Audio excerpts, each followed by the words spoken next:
Good afternoon, everybody. I just held a meeting with the CEOs of some of the most innovative energy companies in America to talk about growth and progress of a sector that represents a big piece of America's economic future. As our economy adapts to the challenges of a new century, new ways of producing and saving and distributing energy offer a unique opportunity to create millions of jobs for the American people. And obviously this is a timely discussion on a day of sobering news. The job figures released this morning show that we lost 467,000 jobs last month. And while the average loss of about 4,000 jobs per month this quarter is less devastating than the 700,000 per month that we lost in the previous quarter, and while there are continuing signs that the recession is slowing, obviously this is little comfort to all those Americans who've lost their jobs. And we've taken some extraordinary measures to blunt the hard edges of the worst recession of our lifetime and to offer assistance to those who've borne the brunt of this economic storm. But as I've said from the moment that I walked into the door of this White House, it took years for us to get into this mess, and it will take us more than a few months to turn it around. And that's why the discussion that we had today is so important. It's men and women like these who will help lead us out of this recession and into a better future. My job and our job as a government is to do whatever we can to unleash the great generative powers of the American economy by encouraging their efforts. And I'm absolutely confident that we can, at this period of difficulty, prove once again what this nation can achieve when challenged. And I'm confident that we're not only going to recover from this recession in the short term, but we're going to prosper in the long term. To do that, we have to act now to build a new foundation for lasting growth. And energy is one of the pillars of this new foundation, essential both to our recovery and our long-term prosperity. I'm pleased to say that we've achieved more in the last few months to create a new clean energy economy than we had achieved in many decades before. The recovery plan will double our country's supply of renewable energy and is already creating new clean energy jobs. Thanks to a remarkable partnership between automakers, auto workers, environmental advocates, and states, we also set in motion a new national policy to increase gas mileage and decrease carbon pollution for all new cars and trucks sold in this country, which is going to save us 1.8 billion barrels of oil.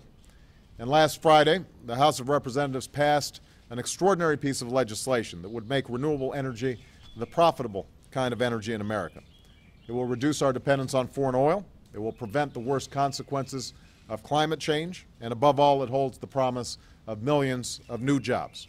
Jobs, by the way, that can't be outsourced. The CEOs standing behind me know a lot about these kinds of companies. These are folks whose companies are helping to lead the transformation towards a clean energy future. Even as we face tough economic times, even as we continue to lose jobs, the CEOs here told me that they're looking to hire new people, in some cases to double or even triple in size over the next few years. They are making money and they are helping their customers save money on the energy front. So these companies are vivid examples of the kind of future we can create. But it's now up to the Senate to continue the work that was begun in the House to forge this more prosperous future. We're going to need to set aside the posturing and the politics, and when we put aside the old ideological debates, then our choice is clear. It's a choice between slow decline and renewed prosperity. It's a choice between the past and the future. The American people, I believe, want us to make the right choice, and I'm confident that the Senate will. For at every juncture in our history, we've chosen to seize big opportunities rather than fear big challenges. We've chosen to take responsibility. We've chosen to honor the sacrifices of those who came before us and fulfill our obligations to generations to come. That's what we're going to do this time as well. Thank you very much, everybody. Mr. President, do you have any message for the small businesses, sir, on health and economy? Thank you.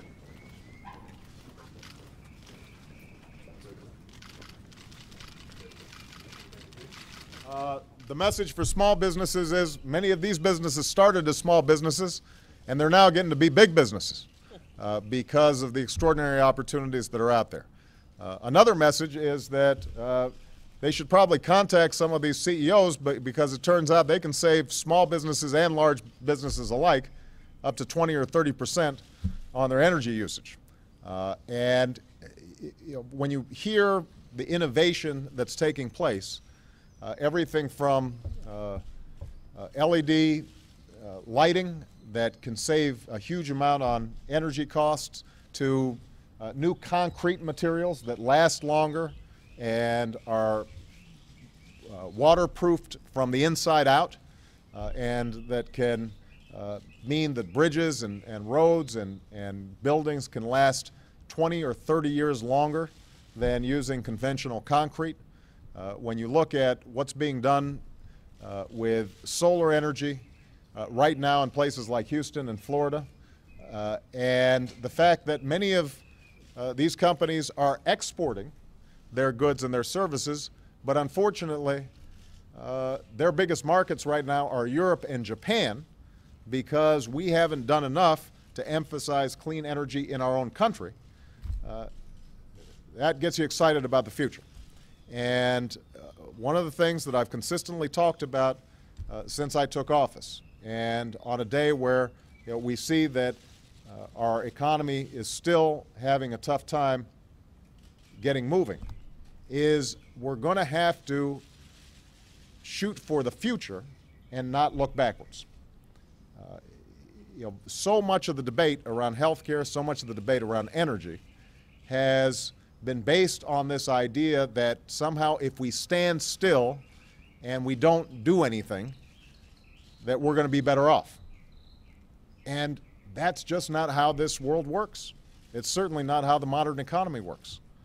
We know we're going to have to change how we use energy.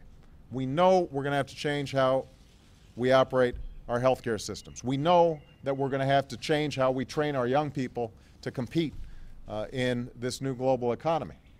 And so to make the argument that somehow we should just lock in on the status quo or perpetuate the same policies that got us into this mess in the first place and that somehow is going to solve our problems just doesn't make any sense. And what these folks are all about is the future. And that's what America's always been about. We are not folks who are scared of the future or look backwards. We always meet the challenges by moving forward. And that's what I think is going to happen this time as well. Thanks, guys. When are you going to get solar panels and a wind turbine at the White House, sir? I was just talking to Secretary Chu about how he is going to consult with these outstanding folks to figure out how we can improve energy efficiency here.